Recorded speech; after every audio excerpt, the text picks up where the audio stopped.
છેલ્લા કેટલાક દિવસોથી સુરતના હવામાનમાં અચાનક આવેલા પલટાએ લોકોના સ્વાસ્થ્ય પર ગંભીર અસર કરી છે. કમોસમી વરસાદ અને દિવસ દરમિયાન પડી રહેલો તડકો એમ બેવડી ઋતુના અનુભવને કારણે શહેરમાં વાયરલ ઇન્ફેક્શન અને પાણીજન્ય રોગોના કેસોમાં મોટો વધારો નોંધાયો છે. પરિણામે સુરતની નવી હોસ્પિટલ દર્દીઓના ધસારાથી ઉભરાઈ રહી છે અને સવારથી જ સારવાર માટે લાંબી કતારો જોવા મળી રહી છે. નવી હોસ્પિટલના આંકડાઓ ચિંતાજનક સ્થિતિ દર્શાવે છે.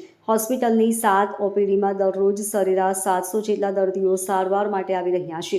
આ કુલ દર્દીઓમાંથી લગભગ 250 જેટલા દર્દીઓ માત્ર વાયરલ તાવ, શરદી, ઉધરસ અને ઝાડા ઉલટીના કેસ ધરાવતા નોંધાયા છે. આ વધારો સીધો જ ઋતુગત ફેરફાર અને ભેજવાળા વાતાવરણ સાથે સંકળાયેલો છે.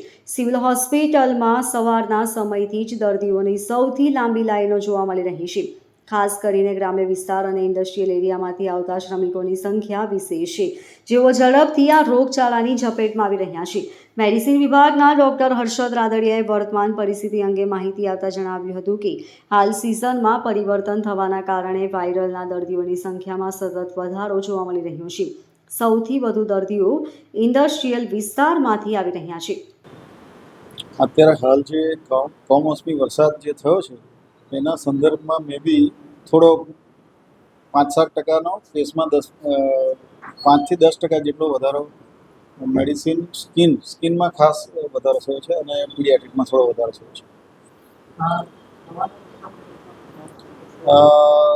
દવાનો જથ્થો પૂરતા પ્રમાણમાં છે. આપણી પાસે ગાંધીનગર GMSCLથી દવાનો જથ્થો પૂરતા પ્રમાણમાં મળી ગયો છે અને અત્યારે સ્નેક બાઇટ માટેના જે ASV હોય છે એ પણ પૂરતા પ્રમાણમાં સ્ટોકમાં આવી ગયા છે.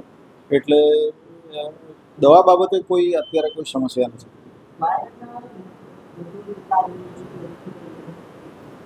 અત્યારે સિઝન ચેન્જ થાય છે એટલે થોડા વાયરલના દર્દીઓ તો હોય છે, પણ એમાં સિમ્પ્ટોમેટિક સિવાય કોઈ દવા આપવાની હોતી નથી.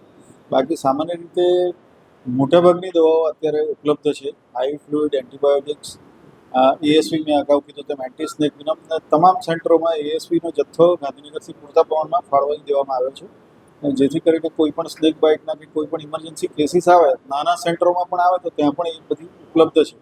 રાજ્ય સરકાર તરફથી ખૂબ સારું આયોજન કરવામાં આવ્યું છે. Bureau report LK star news, Surat.